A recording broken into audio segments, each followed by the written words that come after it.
Swadika, good morning and welcome to Newsline. We're coming live to you on NBT, NBT World and also Radio Thailand FM 88. So thank you very much for our viewers and listeners joining us right here on Newsline for Monday, August the 31st of 2015. My name is Cholapansa Narula.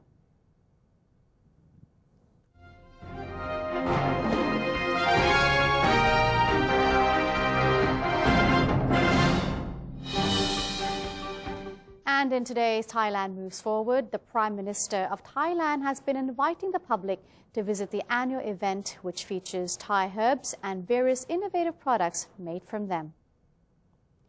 Prime Minister Prayut Chan-o-cha said during his weekly TV program, Returning Happiness to the People, that the Department of Thai Traditional and Contemporary Medicine has joined various allies and organizations in hosting the 12th National Herb Expo at Impact Convention Center, Mueang Thong Thani. The annual event, which aims at helping develop all academic knowledge about traditional medicine and Thai herbs, is scheduled during September 2nd and 6th.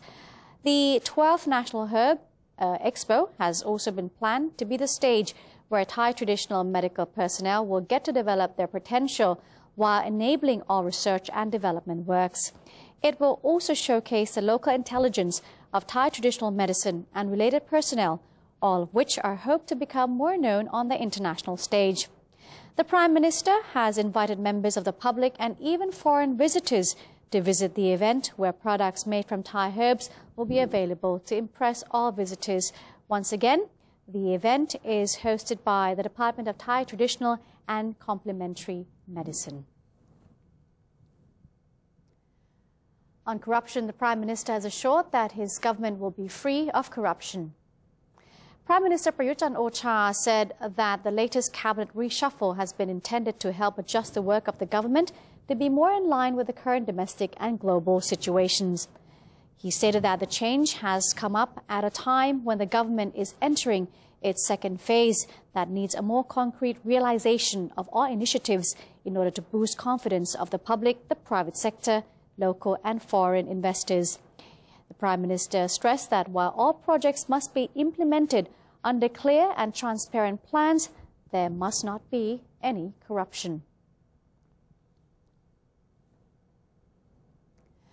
The Prime Minister has advocated a reduction in classroom hours in public schools nationwide, but stressed teachers must be able to integrate all compulsory curriculum within shorter learning hours. Rather than sitting at desks until ending a school day at 4 p.m., students will, in the reform proposal, leave their classroom 2 hours earlier at 2 p.m. Government spokesperson Colonel Sansern Kaogamnert said the students still need to stay at school and spend the 2 hours to learn creative and analytical skills that are believed to empower their life performance and discover personal interest. Colonel Sansern cited the Prime Minister saying that he considered the policy as one of concrete educational reform. The schools would maintain its role as educator and would not push the burden of being educators to parents. He explained the schools would not focus only on academic knowledge, but also on life skills and promotion of self-awareness amongst the students. He added that post-classroom activities are not necessary to be taken part by students in the same level. Mixed class activities will allow students to practice interaction with people from different groups and ages. Such an environment is simulated from real-world atmospheres. The National Council for Peace and Order, or NCPO, has assured the public of full security protection around the clock while the investigation of the August 17 explosion is being expedited. In the wake of the Rajprasong bombing, spokesperson of the NCPO, Colonel Wintai Suwari, reported that 31 victims are still recuperating from their injuries at various hospitals. As for the bomb suspect, who was arrested at an apartment in Bangkok's Nong Chok district recently, the spokesperson affirmed the police are in the process of interrogating him and examining all evidence, which will take some time before any conclusions can be made. In the meantime, Colonel Wintai said both the police and military officers have been deployed to patrol all areas considered prone to disturbances 24 hours a day. He also asked public members and tourists to have faith in authorities' ability to maintain peace and order and also to ensure their safety. Moreover, the NCPO spokesman urged everyone to refrain from publicizing their personal opinions regarding the bomb incident and to exercise caution when sharing information on social media, as they could disseminate false information to the international community and unknowingly damage the country's image. In our next news, the President of the National Reform Council will refer to existing laws before consulting with the Cabinet and the Constitutional Court about the absence of the preamble of the new Charter. National Reform Council President Tianchai Kiranan said that he needs some more time to look at existing laws as he is still reviewing the petition from some council members which asked him to present the draft charter to the Constitutional Court for review. A group of NRC members would like Constitutional Court to interpret how the absence of the preamble of the draft charter should mean, as they believe that the part is crucial for the draft to be completed. Mr. Tianchai said that he will consider everything before deciding if he will pass the petition on to the Cabinet, who will be responsible for submitting it to the Constitutional Court. When asked if this process will affect the NRC's schedule to vote to endorse or reject the draft charter, he said that it will depend on the decision of the Constitutional Court to accept or turn down the petition. Meanwhile, the Thai Reform Institute has shared its opinions related to the national reform efforts Thailand is undergoing. During the annual assembly of the Thai Reform Institute, the draft charter and the National Reform Council's Thailand blueprints have been brought up for discussion. The gathering, which was joined by TRI Chairman Sangsit Priyarangsan, TRI Director Suriyasai Katesila, and other members of the Institute took place at Rangsit University. The discussion has intended to show the Institute's views related to the draft charter and the national reform efforts, as well as to prepare its proposals for related agencies. One of the TRI members, Pipop Thongchai, said that while he personally thinks the development of the draft charter as a crucial drafting process which reflects ideas and ideologies, the current draft shows a certain level of outdatedness, particularly when it comes to human rights. He added that the draft constitution is also vague about the issue of the National Reform and Reconciliation Strategic Committee, for instance. The Ministry of Natural Resources and Environment yesterday held a public forum to gather information and data on natural resources from locals in accordance with the 60 Community Forest Project under the Plant Genetic Conservation Project under the Royal Initiative of Her Royal Highness Princess Mahachakri Sirinthorn. Minister of Natural Resources and Environment, General Surasak Kanchanarat, chaired the event at Future Park Rangsit Shopping Mall in Bangkok. The forum was a joint effort between the Ministry and Ratchaburi Electricity Generating Holding Company. Public members are encouraged to join the discussion and exchange knowledge on genetics of native plants, hoping to expand the conservation of those plants to the national level. General Surasak said there are currently 1,446 community forests covering a combined area of 5 million rai nationwide. The Community Forest Project has integrated into its principle the sufficiency economy philosophy, resulting in a total of 9.4 billion baht in earnings to members of the communities per year. The Ministry of Transport has reported that a Japanese railcar manufacturer will be able to deliver all rail cars for the Bang Sue Bang Yai Purple Electric Train route in January of next year. Permanent Secretary for Transport Soitip Raisut has travelled to Japan to monitor the progress of the rail car manufacturing by Japan Transport Engineering Company in Yokohama. The official said she was happy with the overall assembling and decoration of the rail cars. They were the latest models with the highest speed of 80 kilometers per hour. According to the company in Japan, JTREC, it's expected to deliver all 21 electric rail cars to Thailand in January in the year 2016. After that, they will be tested for 3 months before the Purple route provides free service for the public around May 2016. It is expected to be officially open in August. Operators of small and medium-sized enterprises have welcomed the government's new one-stop service centres, which have recently been opened across the country. Director General of the Office of Small and Medium Enterprises Promotion, Vimonkan Gosumat, said that 7 SME 1.0 top service centers have just been opened at Tak, Sakeo, Mukdahan, Trat, Nong Khai, Songkhla, and in Bangkok. According to Kun Vimonkan, these centers have been well received by business operators, particularly those from inside the special economic zones and nearby areas, who have visited the centers to seek advice. During the first 4 months after the launch of the service, over 400 SME operators have visited the centers and received consultation. She went on to say that the most sought-after advice was about finance and accounting, followed by business management and marketing. Let's take a look at tourism now. Although tourism in the south remains unaffected by smog from wildfires from the Sumatras, it has begun to affect the health of the people in several provinces. According to officials in Songkhla, the smog earlier lingering in the skies has begun to dissipate. The only minor patches of haze have been detected in the sea and mountainous areas. Visibility in the city has returned to normal. However, the Regional Environmental Office 16 of Songkhla has warned that the haze has deteriorated air quality in the provinces of Surat Thani, Phuket, Yala, Narathiwat, and Satun. It strongly suggests that people with respiratory problems remain indoors and wear protective gears when venturing outside. The office also said residents should closely follow the news from authorities. Those exhibiting respiratory symptoms should seek medical attention immediately. Meanwhile, the Krabi Provincial Administrative Office has issued an order for officials to look into the cause of the smog. Initially, the authorities do not think the haze is from Thailand. The Provincial Tourism Office has assured that the smog does not affect local tourism and no complaints related to smog have been filed so far. The Meteorological Department has reported that increasing rain with 40 to 60% chance of precipitation is expected in all regions across the country during this period.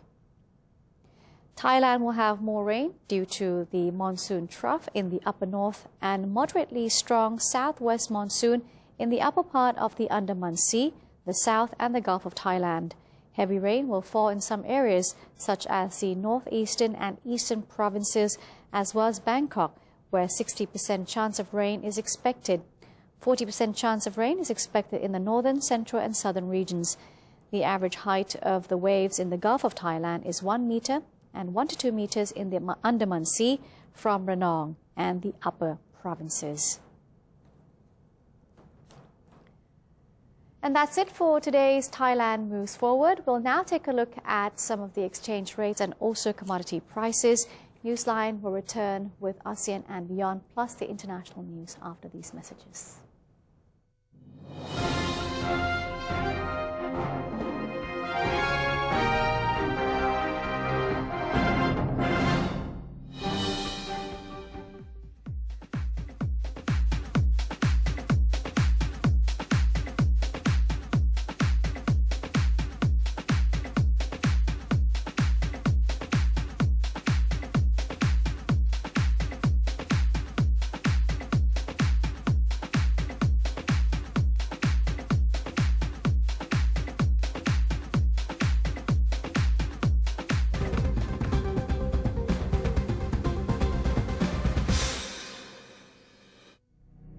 To maintain a strong nation, Thailand is promoting 12 core values for the good of the people. First among them, to uphold the 3 pillars, the nation, religion, and the monarchy.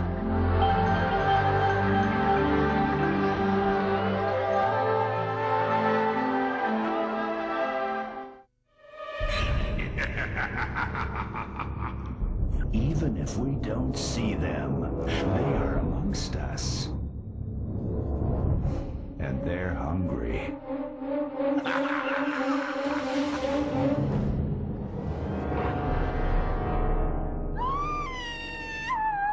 Slay your power-sucking monsters. Take their power away. Think when you plug.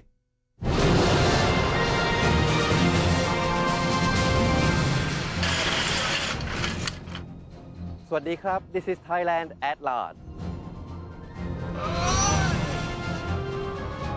The show which is about to take you to the new experiences with the exciting stories.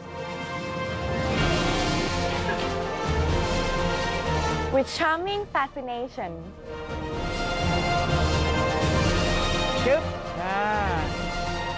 With a touch of Thainess.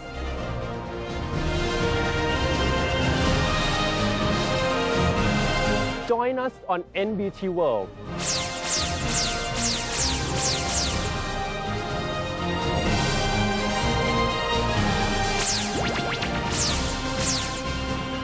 Explore with us and you'll know and love Thailand even more than before.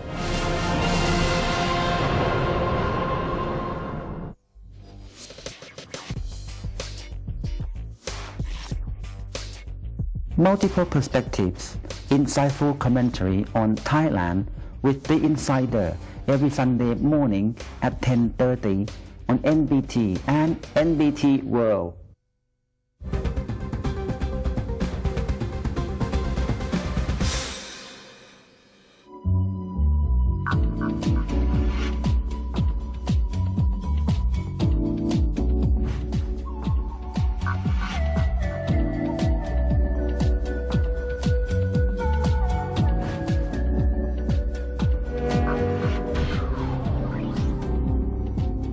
Welcome back. You're watching Newsline. I'm Chalapansa Narula. The third Myanmar-Thailand Joint Coordinating Committee has been organized to exchange information and promote mutual benefits between the two countries. The meeting was held at Dusit Thani Bangkok Hotel and chaired by General Warapong Sanganet, Thailand's Chief of the Defense Forces, and Senior General Min Aung Hlaing, Supreme Commander of the Myanmar Armed Forces. The agenda of the meeting is to exchange opinions and discuss matters of mutual benefit regarding border development, particularly border security and management. Both parties were optimistic that increased cooperation would create safety and stability at the two countries' borders. The next meeting between the two countries will be held in Myanmar.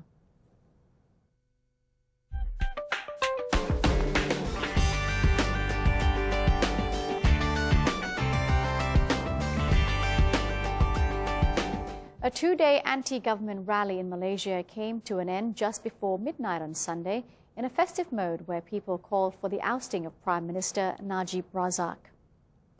The weekend protest brought onto the streets a political crisis triggered by reports of a mysterious transfer worth more than $600 million in an account under Najib's name.